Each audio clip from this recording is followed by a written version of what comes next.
How are you feeling at this time about the success of Thriller? I mean, the music business isn't exactly going gangbusters, and yet you continue to sell records so well. Boy, every time I get a platinum album, it's never taken lightly on my behalf. I'm always honored, and it's great thanks. You know, I'm very happy that the public enjoy what I do, and I'll continue to put my heart into my work. Welcome everybody. Today we're going to be talking all about Mickael Jackson, the king of pop. And I'm going to take you to multiple places throughout LA, including some of the places where he filmed his videos, took photo shoots, the last place he lived here in Los Angeles, and so much more. So if you're on board, join me and let's get started.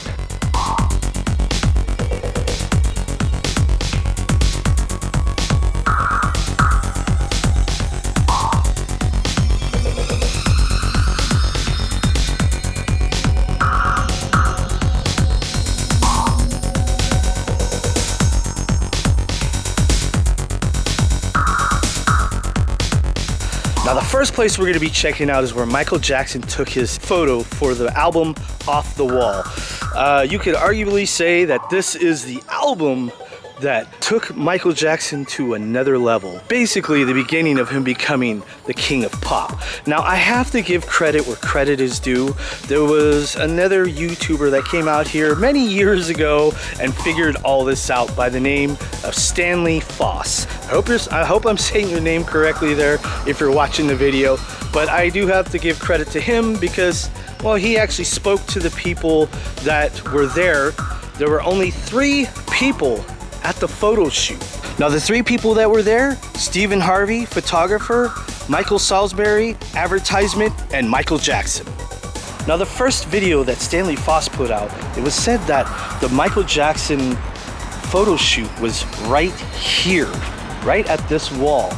Now he spoke to Michael Salisbury and he confirmed that it was at this wall right here.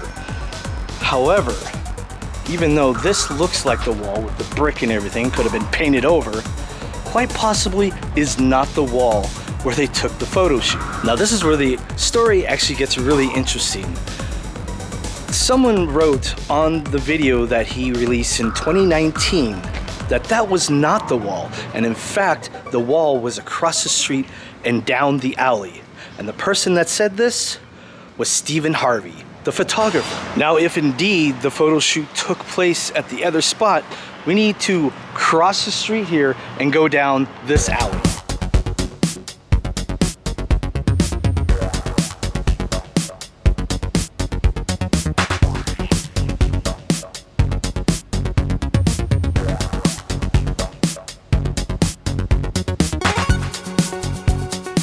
Now this here right behind me is supposedly the real wall where Mickael Jackson took his photos. Now you're probably thinking those bricks don't look anything like the bricks from the Mickael Jackson photos.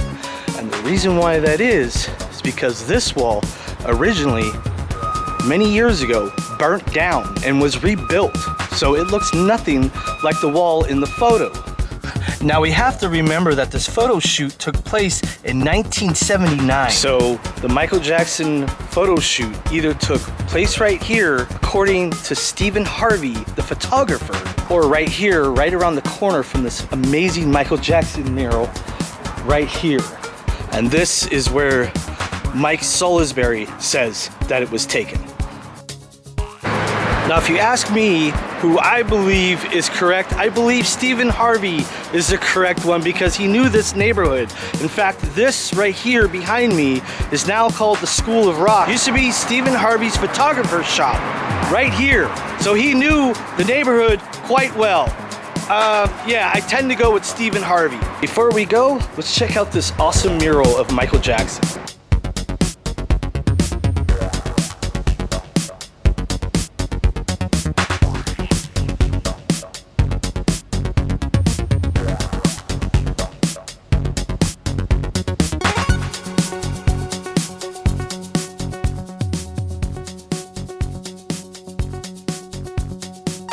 Now we need to go on to our next location. We got tons of locations to look at.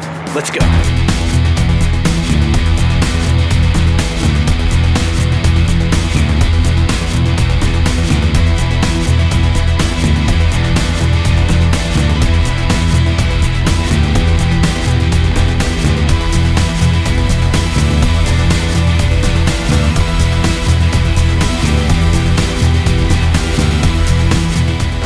Our next stop is right here on Cahuenga Boulevard, and this is where they filmed Billie Jean. Now right behind me here is Red Studio, and this is where they filmed Billie Jean back in 1983.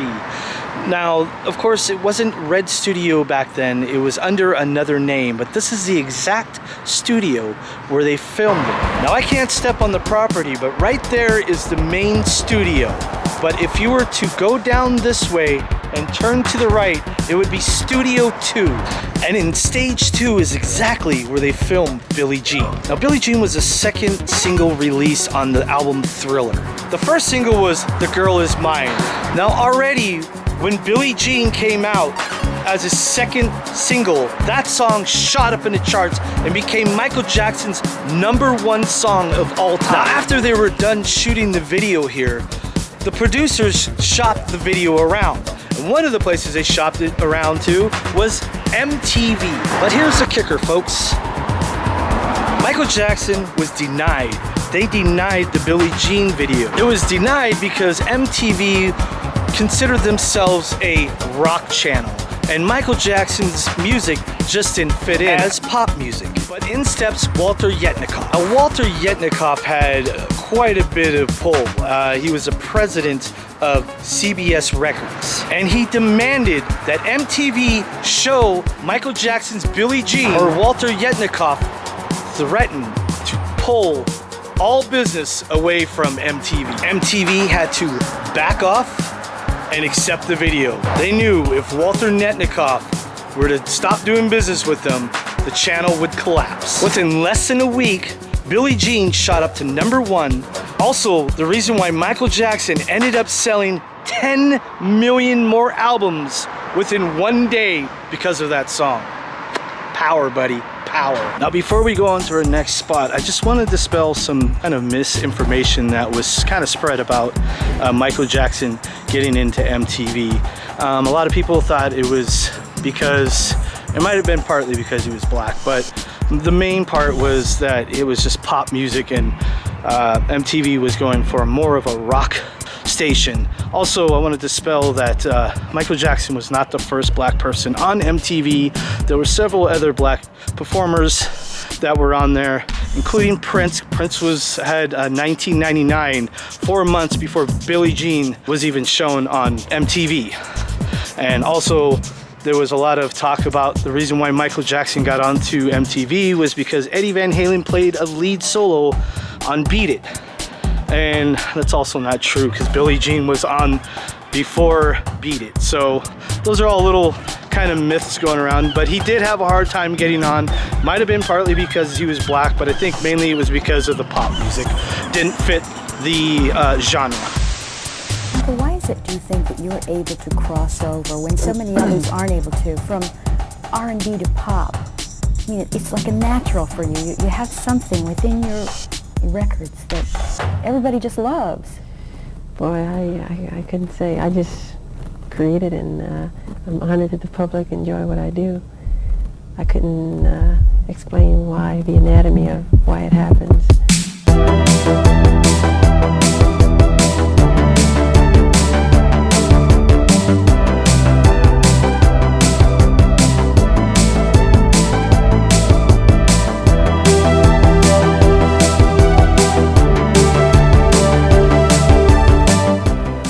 Please be warned, there are some graphic images in this part.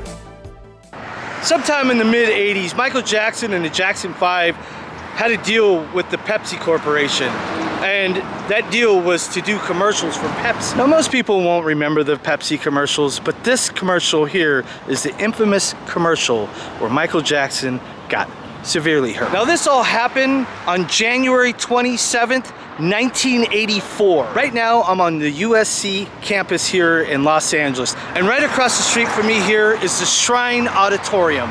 This is the auditorium where they would film that infamous commercial. Now, the commercial was set up to look like a live concert. So there were some pyrotechs going on, fireworks, whatever you want to call them, going on at the time. And there were several takes. The whole Jackson 5 was there. Roughly a few takes in, is when Michael Jackson was standing on top of the stage. Now, what a lot of people say is that the pyrotechnician set the fireworks a little too soon while Michael Jackson was standing on the top of the stage.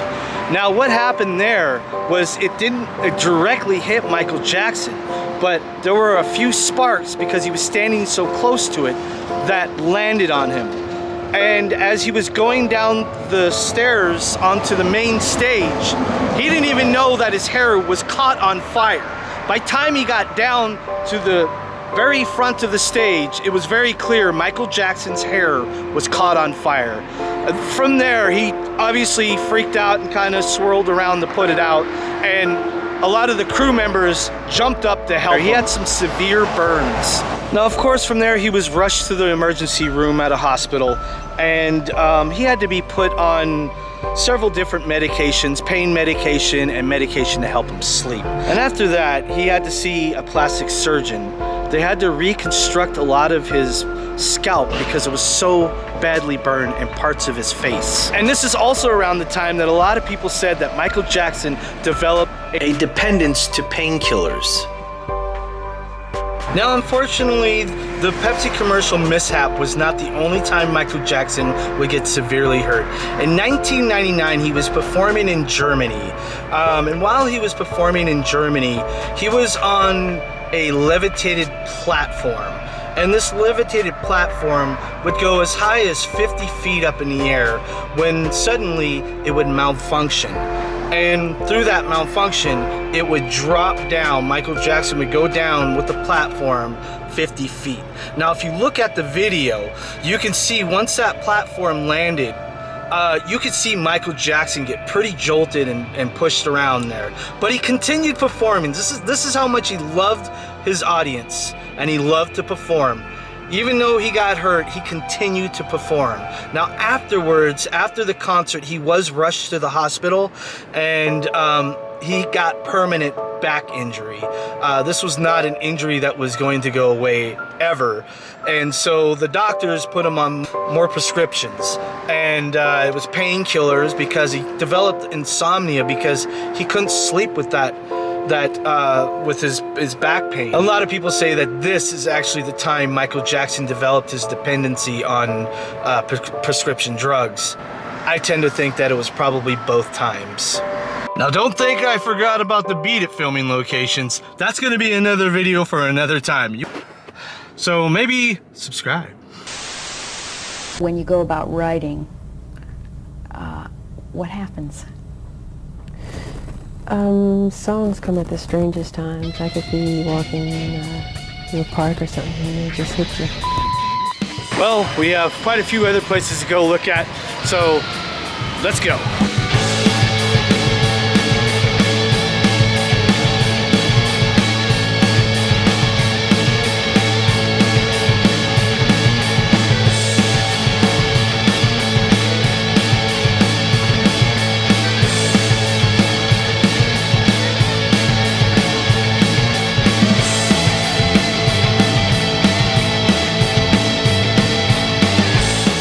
I'm standing at North Carrollwood Drive, Los Angeles, and this behind me would be Michael Jackson's last home that he would live in.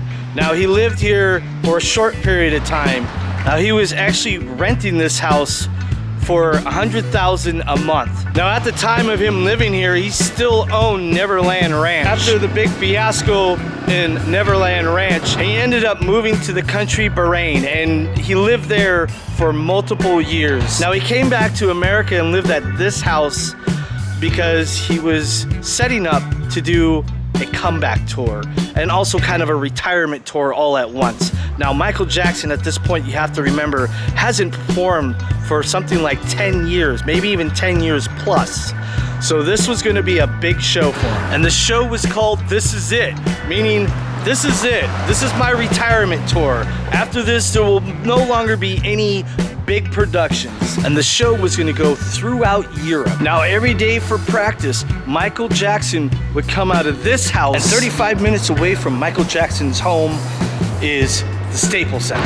Now, it's no longer called the Staples Center. It is now the Crypto.com Arena. This is where Michael Jackson would perform for hours. They would get together and they would go over the choreography together and go over the songs they're gonna do, and they would perform these songs all day long. And like I said, Michael Jackson hasn't done this for 10 years plus. So it might have been a toll on Michael Jackson at the time. I mean, such a grand tour like that. Yeah, maybe they should have started a little bit smaller. Anyway, back to the house.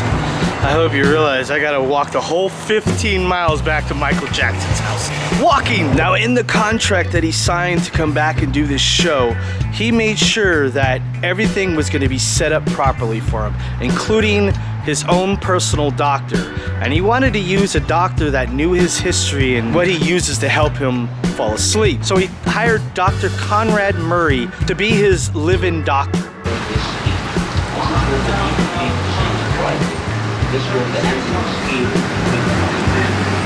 A lot of tourist buses come through here because there's a lot of famous houses down this road. Now, in that contract, beyond just having a live-in doctor, he would have a live-in chef, and he also lived with his 3 kids. Now, the producers of the concert told Murray to do whatever he needs to do to make sure Michael Jackson makes it back to practice every day. Now, Dr. Conrad Murray knew what prescriptions Michael Jackson was dependent on. Propofol was one of those prescriptions.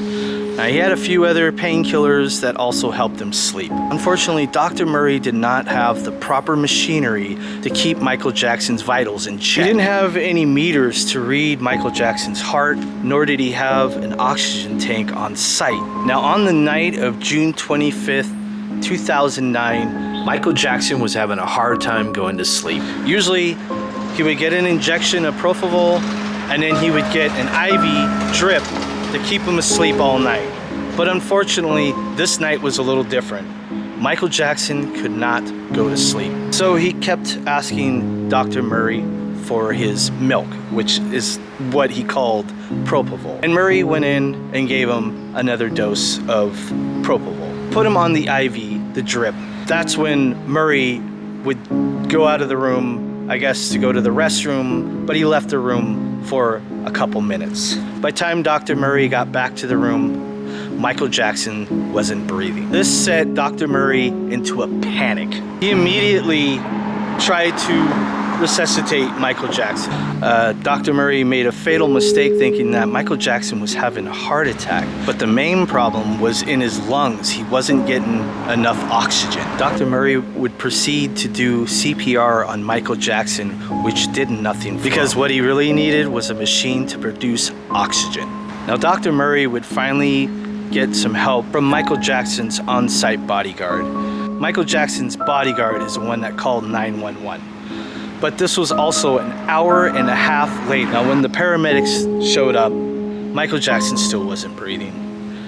And he was taken to a local hospital. At 2:26 p.m., June 25th, 2009, Michael Jackson was pronounced dead. Now, this devastated the whole world. I mean, this was such horrible news, and it spread very fast. It wasn't too long after that when the Jackson family took Murray to court. They were suing him for manslaughter. In court, when Dr. Murray was asked, why did it take you an hour and 20 minutes to finally call 911? He said, it's because I didn't want to be distracted. I was trying to save Michael Jackson. Now, Michael Jackson died of propofol intoxication. He was only 50 years old. Now, the results of Dr. Murray being sued, not only did he get his medical license stripped from him, could no longer practice medicine, but he also spent 2 years in prison. I love performing. It's I could sleep on stage. I hate leaving the stage. I was raised on stage, and when I'm not on stage, I'm not as happy, and everything seems to be foreign to me or new. And I'm just now beginning to enjoy friendship, which is new for me.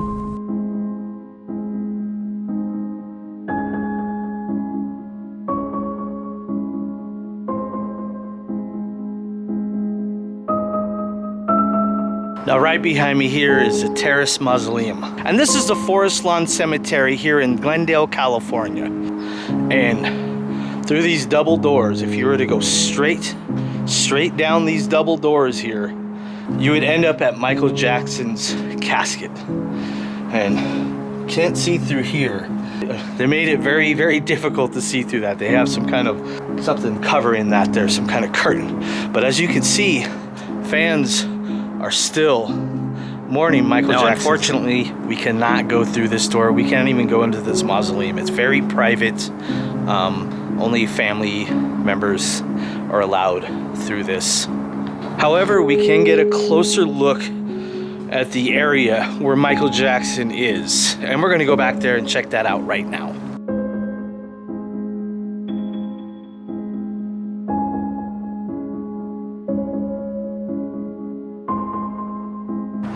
Now it is said that beyond these stained glass windows right here is where Mickael Jackson is. Now we're gonna go back over here, down here, and we will see the closest you can actually get to Mickael Jackson's body without actually going in to the mausoleum.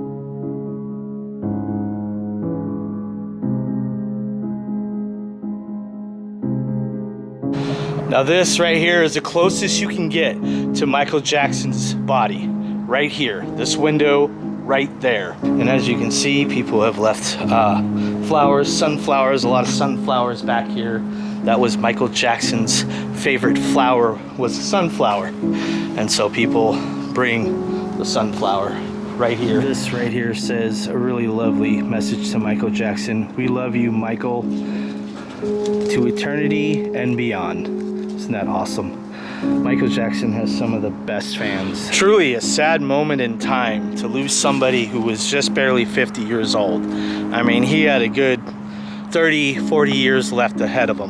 Who knows what he would have done? And it's just sad to think that his life was taken so early. A lot of people said, why wasn't he taken to rehab? You know, there could have been a lot of things that could have been done. It is what it is. We have to live with the sad truth. Rest in peace, King of Pop. You are truly missed. Well, ladies and gentlemen, this took all day to film. I had to go between places that were 40 minutes apart. So please, if you can and you made it this far, please hit that like button. And if you haven't yet, and please consider subscribing. Also, if you wanted to continue watching a Mickael Jackson video, right over here is where I went out to Mickael Jackson's Thriller locations. Fun video, go check it out. And over here, if you wanted to do something a little different, right over here, we have Chris Cornell. Chris Cornell is also a fellow musician. If you wanted to check that one out, please go check out any one of those videos, and I'll see you guys over there. Bye.